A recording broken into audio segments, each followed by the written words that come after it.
And joining us live tonight with more on antivirals is Dr. Andrew Buzari, Executive Director of Social Medicine at University Health Network.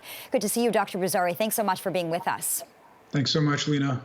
We'll start by getting your thoughts tonight on Dr. Kieran Moore's long-awaited press conference today. What was running through your mind as you listened? I mean, one, it was good to see Dr. Moore be back out there. I mean, again, I think the messages that he underscored throughout is that the pandemic is not over. And so we're going to need and continue to need communication around the risks, around what we're anticipating, and the stressors and risks that are there for the health system and for people, again, who are trying to make sense of seemingly, policy disconnects that are happening on the ground with respect to the mask mandates, things changing in flux, and the risk still being there. So I think hearing from the Chief Medical Officer of Health that we are still in the pandemic, that there are serious risks, that there needs to be potentially some more measures in place was encouraging, but it's hard to reconcile some of that given what we're seeing in terms of the case counts from wastewater signals and what we've seen play out just over the last few months. Yeah, some of the metrics are certainly very concerning. I do want to talk to you about Paxlovid now because there was a lot said about it during Dr. Moore's press conference. We know some pharmacies will start carrying it as early as tomorrow. Tell us more about the drug, though. How does Paxlovid work, Dr. Buzari, and who do you think should take it? Yeah, well, I think it's one of the questions where we've seen the clinical trials about there are individuals who can best benefit from Paxlovid as an antiviral that's in place, I think was mentioned to be used in the first 5 days. And it's been able to try to reduce the viral load and really, most importantly, about trying to keep people out of hospital and some of the more severe outcomes from what we've seen with respect to the clinical trials. The challenge, again, that we've been seeing is that Paxlovid, it's important to remind ourselves, is a treatment that is not prevention. And as Dr. Moore reiterated as being a prevention specialist, we need to ensure that we know certain things, especially from Public Health Ontario, that can work, from masking, and as Dr. Moore reiterated, the importance of the third dose to be fully vaccinated. These are still two of the things that we know have a lot of evidence and a lot of population health benefit. So I think as we've seen the expansion to see the increase in uptake of Paxlovid, that is definitely welcome, as we know that we've only used about 1% of the Paxlovid dose in Ontario, which lags behind the other provinces.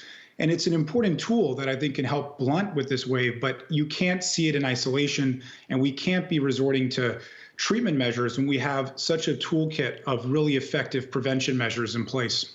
Treatment, not prevention. I think that's a really good way to put it. Now, for people to access this drug, they'll need proof of a positive COVID-19 test result. Then they'll need a prescription. You can't just walk up to a pharmacy and ask for it. And for that, Dr. Buzari, you need a family doctor. So what if somebody doesn't have a family doctor? I mean, you've talked so much about vaccine equity. Tell us about your concerns there.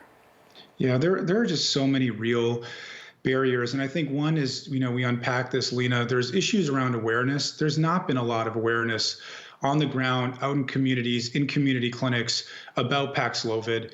There are, as you mentioned, a lot of barriers to access it if there's awareness.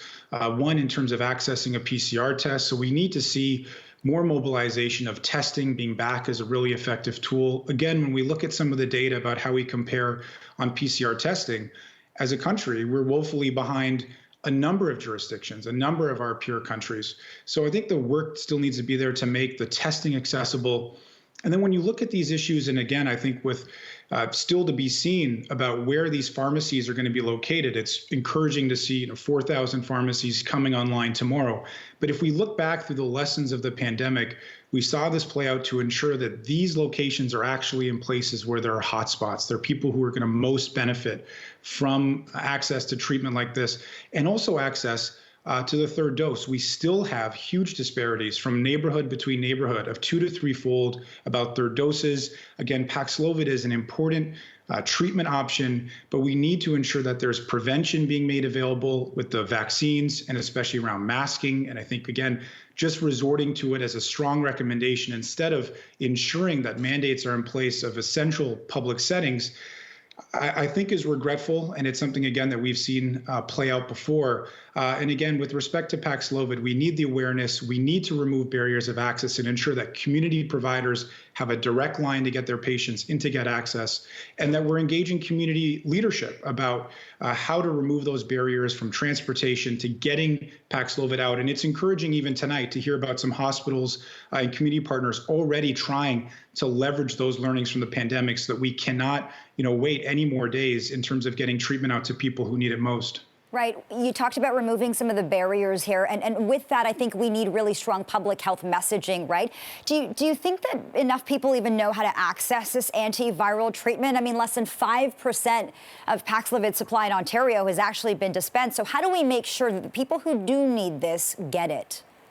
Well, we need an awareness campaign. I mean, again, the message was clear today, but we're trying to reconcile is that the pandemic isn't over. So this messaging needs to continue to be out there about things that people can continue to do. If there's not going to be mandatory masking, but the Public Health Agency of Ontario, or PHO, continues to put out the fact that it is strongly recommended that this can actually reduce risks at a population level, then we need to ensure the messaging is clear around high-quality masking. We need to ensure that the messaging is clear around 3 doses needed for full vaccination. Language matters. The framing and communication, as you mentioned, really matters. And again, for people who cannot access the vaccine or continue to be at higher structural risks because they do not have some of the opportunities to either stay at home or limit their exposures, that Paxlovid is out there as something they should be aware of, that they can actually get primary care access and different access to settings. So this is the kind of work that remains. And again, we can't turn our back or go back to normal or not leverage those learnings. And we've seen it at each step of the way around testing, around the vaccine rollout. So with Paxlovid, we really need to couple it to some of the primary care issues. And really, again, about the constant and consistent clear messaging we need from public health agencies, from public health officials, and really from policymakers, both in Ontario and across the country, as it's really clear that we're still not out of this thing as exhausted as everybody is. Right.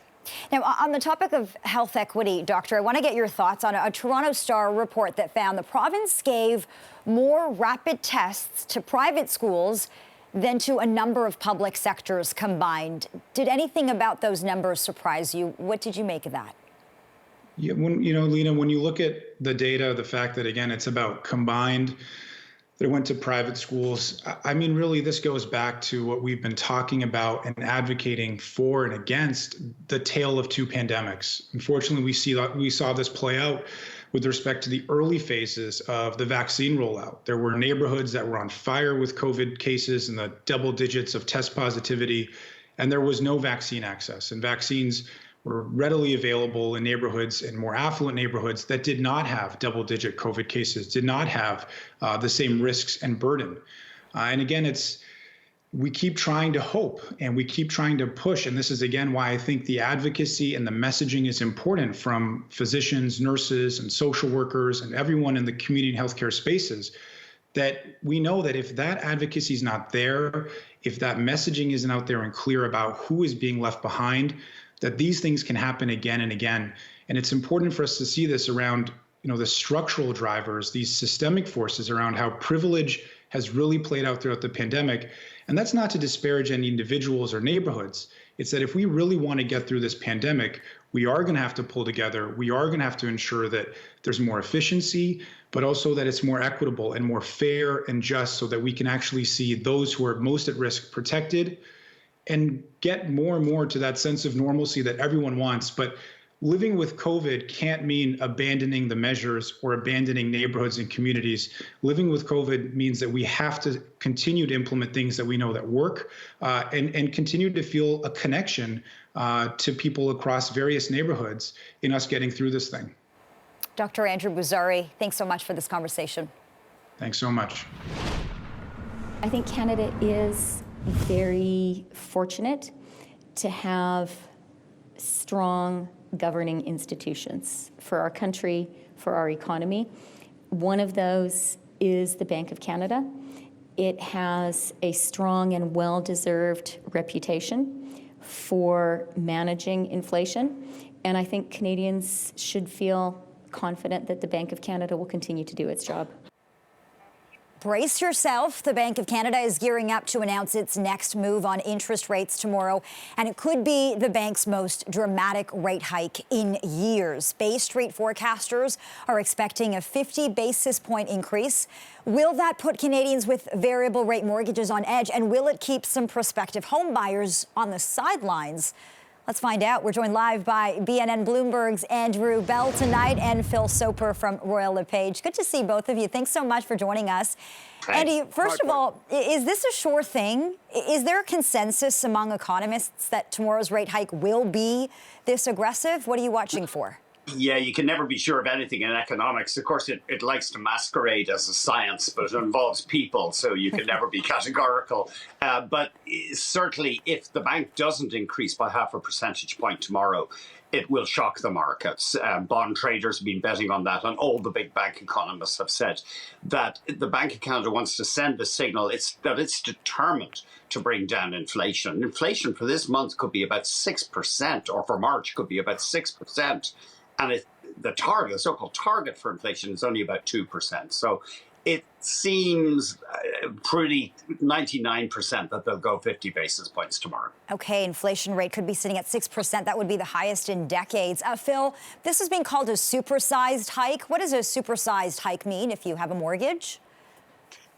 Well, typically hikes are in the neighborhood of 25 basis points. So it's really just 2 in 1.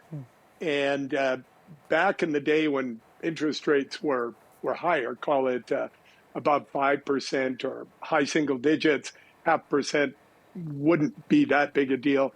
But when you're coming off 0.5, we're talking about something significant.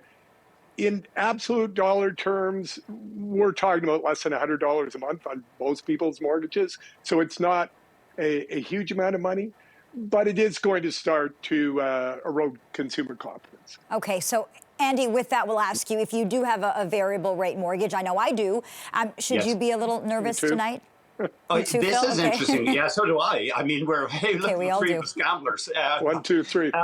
One thing that interested me, Phil, that I didn't know this, the majority of variable rate mortgages, the payment doesn't go up and down with interest rates. When the interest rate goes up, you're actually paying more interest and less principal in each payment. Now, they vary, but a lot of variable rate mortgage holders won't even notice, although their amortization will be longer. It'll take longer to actually own the darn house. But certainly for people going in for a mortgage for the first time, they will be looking at higher rates.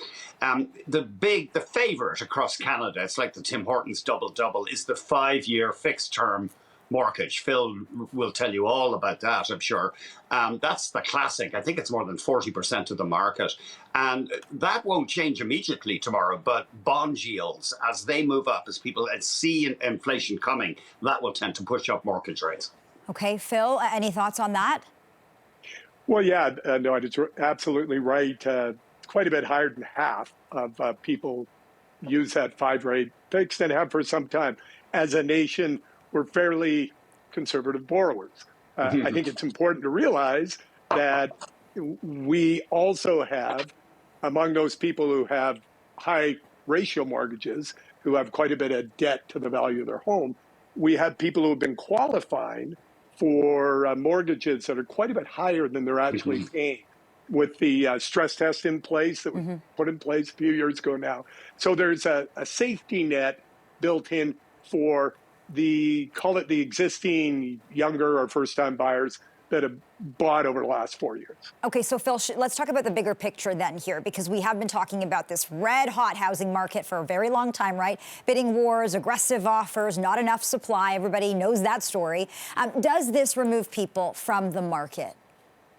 Oh, probably not as aggressively as the, say, depending on what neighborhood you were in, 15 to 30% rise in home prices last year. That definitely removed people from the market. But people don't buy homes based on their sticker price. They do buy them based on rent equivalency or monthly payments. So every time monthly payments go up, some people will step away. But they're still paying rent.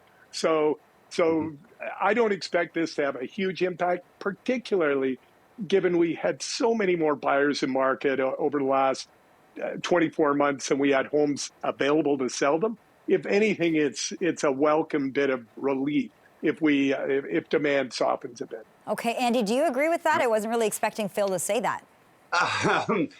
You mean the impact on the housing market? Or yeah, whether it removes buyers from the market. Oh, he's dead right. Yeah, it will discourage some people. The one thing that's interesting here is that the labour market is so strong. Unemployment is barely more than 5%, the lowest since they started measuring it in the modern way in the 70s. And typically history has shown that really when people can't get jobs or they start losing their jobs, then they start defaulting on their loans. But we got such a strong labour market. And Phil made a very good point. Mortgage rates are so low right now that it is unlikely many people will be pushed over the edge by tomorrow's hike. Okay, for potential first-time home buyers, Andy, how challenging could it be, though, passing that stress test now and qualifying for a mortgage? I'm not clear if the stress test will change immediately, because that's the thing that's mandated for the banks. And as Phil says, you have to go in and you have to qualify for a mortgage that would be priced at 5% or more. I think it's about 5.2% under that tough stress test. So unless the labour market turns over, it looks like people will still be desperate to buy homes. That was an interesting story today, Phil. I'm not sure if you saw it, Bloomberg reporting that almost a third or maybe more of housing stock in major markets in Canada is owned by people who have two homes. So I guess there will be questions over the next few months about the fairness. If so many people have two homes and other people can't even afford their first home. Wow. Okay. But Phil, I want to ask you that then. If the cost of borrowing is going up, doesn't that mean it'd be harder to qualify for a mortgage? Help me understand that. Oh, no, absolutely. Everybody has to grapple with qualification, particularly every young person. Remember, you've got options. You can move farther away, which brings down your mortgage payments and the sticker price in the home. You can go for a smaller property. You can look for less features in your property. So it's not like people are shut out. They just may be shut out from the kind of property in the neighborhood that they were focused on, or they may have to step back and save a bit more money, which is what happens all the time when mortgage rates rise and fall, when home prices rise and fall. You have to do some long-term planning. Okay. Andy, we are hearing the rates don't stop here, though. I set this up for us. What could the next year or the next couple of months look like? Well, they're likely to move their base rate to 1% tomorrow, a 50% hike. And they're thought in about a year to have that base rate up at 3%. So that'll be a full 2.5 percentage points higher than we are right now. But Phil made such a good point that the rates are so low. Central bankers are still pressing on the gas pedal with these low borrowing costs. I mean, in a way, we've all become spoiled babies. Or I know I am in my life generally. But with these low borrowing costs, we have no idea what it was like, say, double-digit interest rates as they had in the early 90s. I think we have been spoiled, and any hike feels rather dramatic at this point. Okay, we'll leave it there. BNN's Andy Bell and Phil Soper with Royal LePage. It's been a pleasure. Thank you. Really what we need is the provincial government to mandate masking to get us through the sixth wave. Until that happens, we will strongly encourage staff, parents, and our students to wear masks every day in our schools and our centres. The head of Canada's biggest school board is calling on the province to change its position on mask mandates as COVID cases and hospitalizations continue to rise. This after school trustees in Ottawa voted in favor of a mask mandate with or without the support of the provincial government. Now, the province's decision not to reinstate a mask mandate in the classroom has been met with mixed reaction. For a closer look at this issue, let's bring in tonight's medical experts. Dr. Neely Kaplan-Murth is a family physician in Ottawa, and Dr. Steve Flindle is an emergency room physician in York Region. Good to be with both of you tonight. Dr. Kaplan-Murth, we'll begin with you. A school board in Ottawa taking matters into its own hands, making masks in the classroom mandatory. We know a school board in Hamilton is pushing for the same thing. A lot of school boards talking about this. It's obvious some educators are concerned. Tell us about your concerns.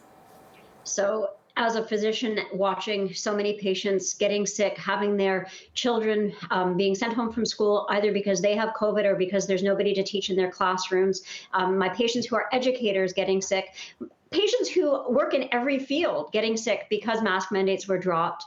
I, as a physician, currently have COVID because my son, who works in a hardware store, was exposed to COVID as somebody who came into the shop unmasked. So we consider it a victory that Ottawa Carleton District School Board has understood how serious the situation is with our COVID wastewater levels higher than ever before, with more and more people ending up in hospital, including infants and young children who are too young to be vaccinated. Our medical officer of health strongly encouraged boards to reinstate mask mandates, but didn't mandate it herself. Vera Etches left it up to the board. But from what I understand, that was the key ingredient in the trustees then moving forward on reinstating mask mandates. And it is really sad, though, that the premier didn't do that and that every individual school board now has to fight this out. And listening to that meeting that went on last night until well past 10 o'clock at night, it was very disheartening to hear some of the trustees spreading like disinformation, undermining science, undermining the importance of vaccines and masks. These are all the tools we have to keep our population safe, and we need to use them. Okay, Dr. Kaplan-Murth, I'm sorry to hear that you've caught the virus and you're isolating. Dr. Flindle, what's changed since the province dropped its mask mandate? Are you seeing more sick children in the ER? Oh, without a doubt. We're having daily dozens of children come in who are too young to be vaccinated. And then you've got the 5 to 12-year-olds who could be vaccinated, but the vaccine uptake in that age group has been extremely poor. Just north of a third of children in that age group have actually had 2 vaccines. And they're just coming in on a regular basis. Dr. Kaplan-Murth, here in this city, the TDSB has sent a letter to parents this week. We're going to bring that up for our viewers now, a part of it at least. It says, to limit the spread of COVID and help minimize disruption from COVID-related absences, the TDSB is asking that all staff and students please wear a well-fitted mask when indoors in schools. To be clear, this remains a personal decision. So it's obvious the board's hands are tied here.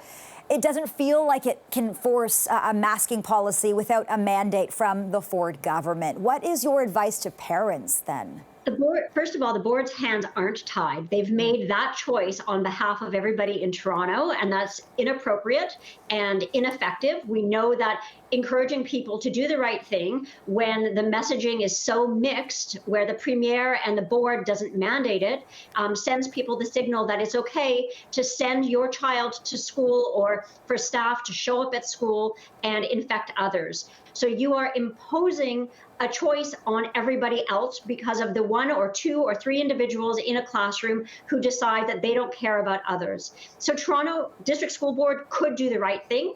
They've chosen not to. And it's the same for every other board. Our children's hospitals are saying very clearly that children spread COVID in classrooms. Classrooms bring COVID back into the community, not just the other way around. And we need to be doing everything we can. Honestly, it's not enough for it to just be in the classrooms. It should be in every setting.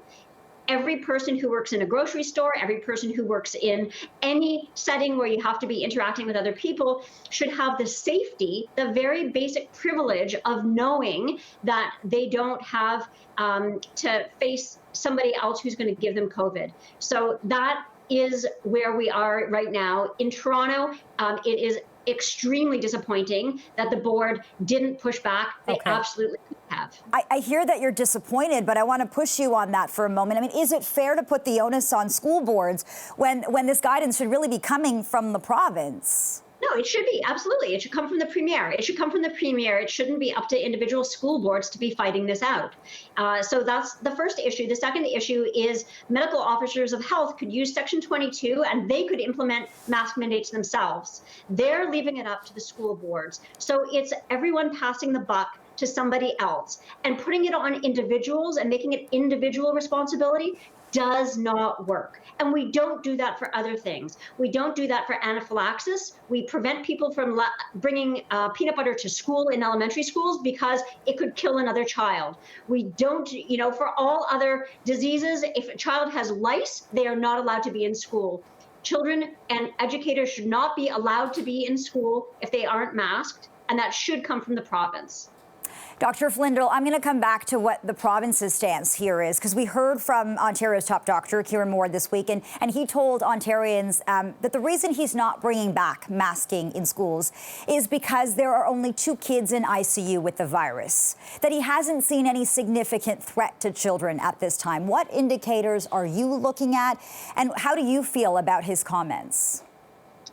Well, if your only concern is how many people are going to die, I mean, that's a pretty low bar. I think he referenced that number because there's no other defensible number you could possibly bring out right now. If so many children get sick, just the law of large numbers is going to mean that there's going to be more children dying. And if that's acceptable to anybody because they simply don't want to put a mask on, I don't know what else to tell you. The cost of a child's life for the cost of a mask is just so much more priceless than I can fathom. I don't understand that metric. Dr. Kaplan-Murth, as a family physician, what are you hearing from parents? So parents are afraid to send their kids to school. They're exhausted. I'm hearing from pretty much all ages and stages of life, from the little kids to the teenagers, to the parents, to the grandparents, that people were very willing to do the right thing. They were willing to keep their masks on. We have a population that was not divided. We had a population that was united in wanting to take care of each other.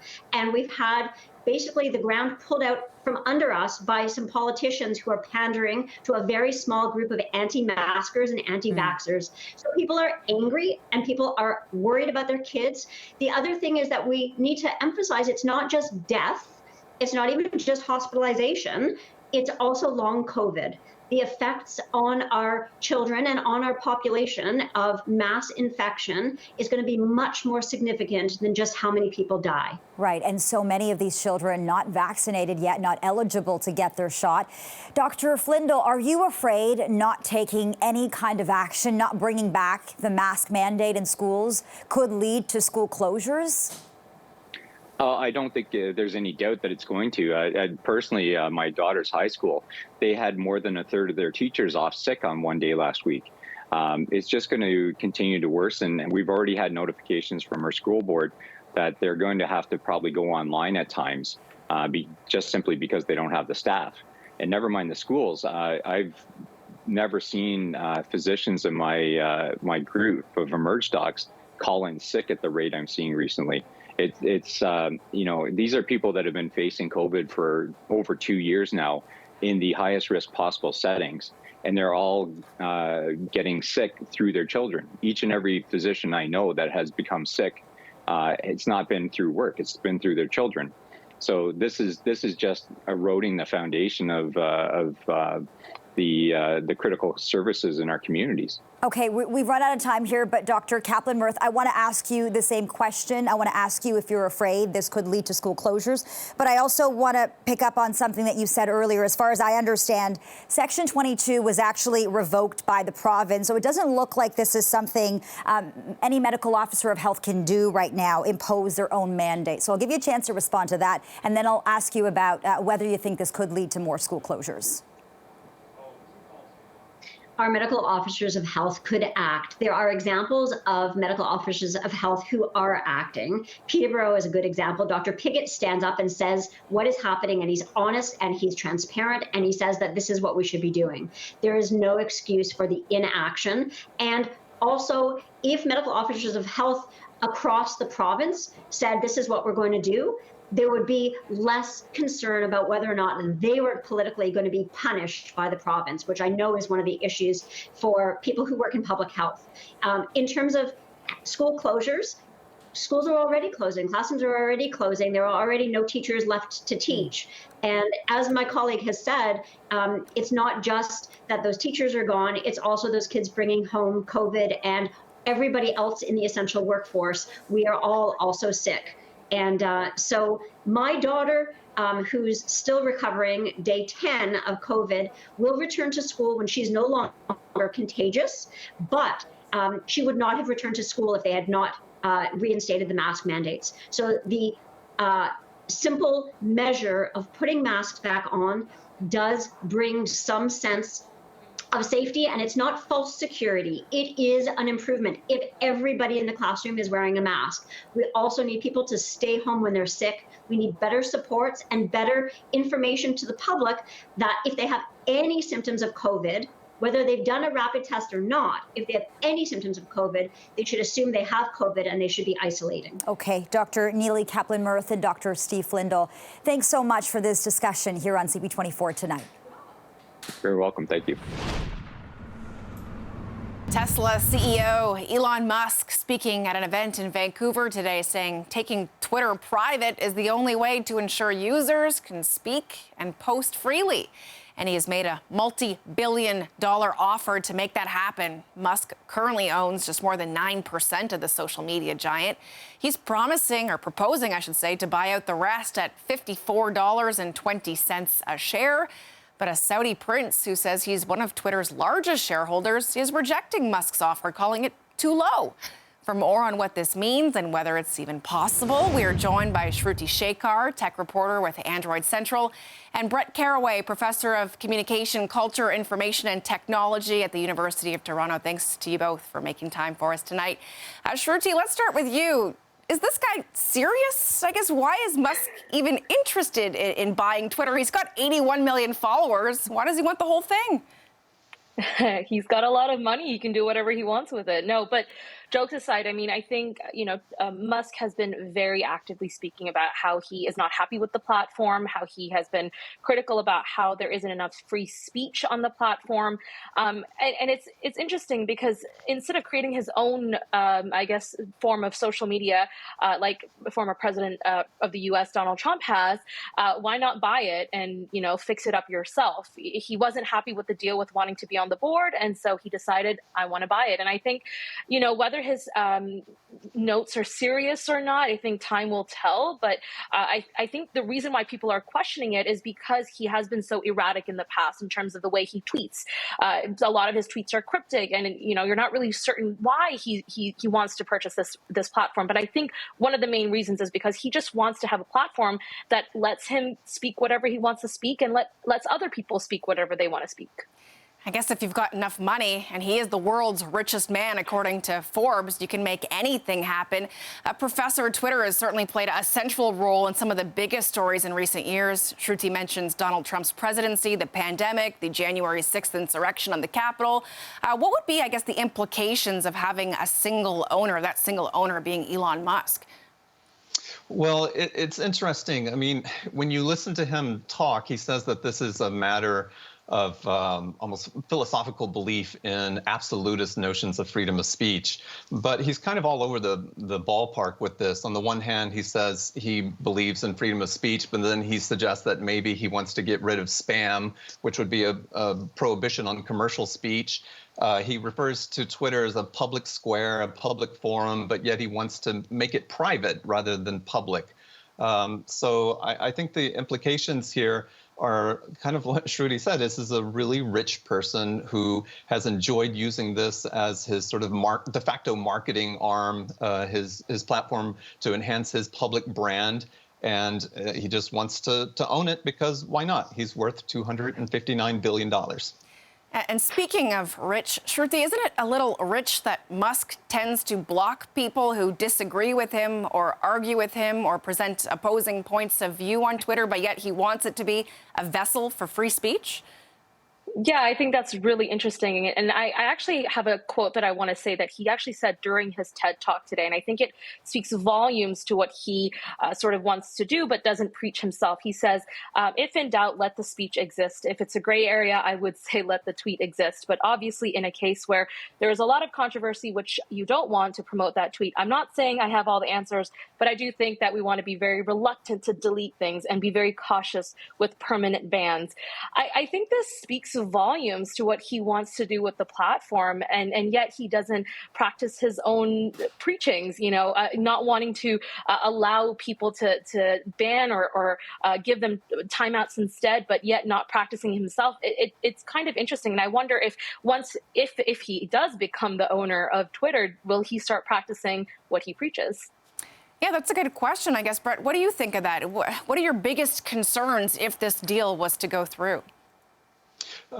I think my concerns have to do with the necessity of having some sort of abridgment to freedom of speech. I know it's very popular to just say that you are in favor of freedom of expression and freedom of speech, but there are limitations to this, and very important limitations.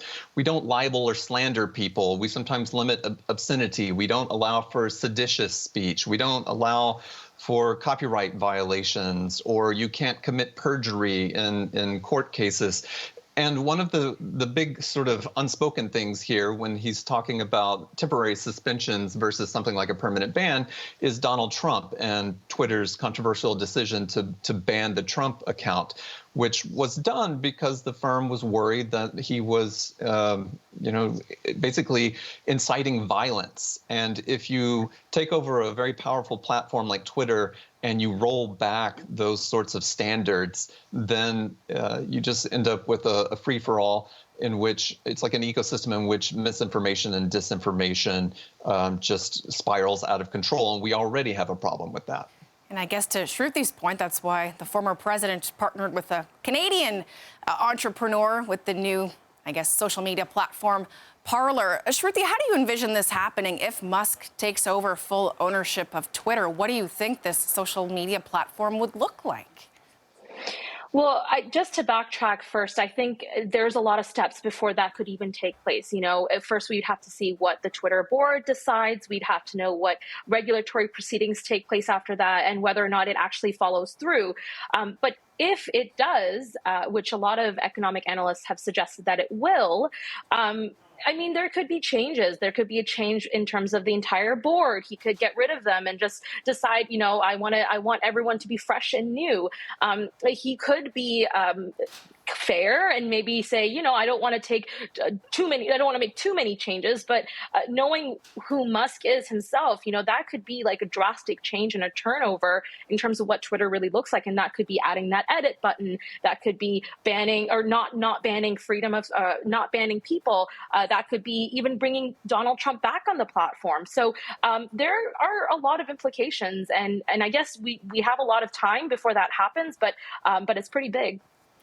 Professor, this is kind of the day and age of the info wars. It's the Wild West out there. Anyone can jump on Twitter, type whatever they want, put it out for the world to see, and it could potentially go viral. How do you foresee, I guess, the line between free speech and hate speech being blurred in this type of scenario? Well, in some ways, we're further away from the cyber libertarianism of the 1990s, where we thought that these technologies were somehow beyond the reach of governments. And we know now that governments and the public have a vested interest in shaping the way discourse appears on these platforms. If we move to this sort of techno-libertarian, cyber-libertarian that people like Elon Musk are adherents to, then I think we're going to have a persistent problem with misinformation and disinformation. And it's a serious scenario where I think, it calls into question our ability to effectively democratically govern ourselves. Information is like the linchpin for democracy. And if we don't have quality information, we're at peril. And so I think that this move to take over Twitter is very serious, and we should watch it very closely. Shruti, we're running out of time. Last word to you. How is this, I guess, going over with investors tonight?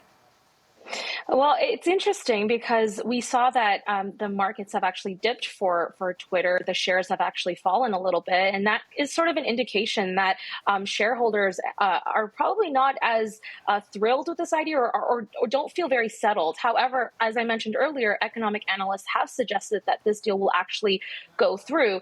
Now, we do know that Parag Agrawal, the CEO of Twitter, has said to his employees to stay calm. Don't worry, everything will work out. Everything will be fine. But I guess time will tell, and we'll see what happens.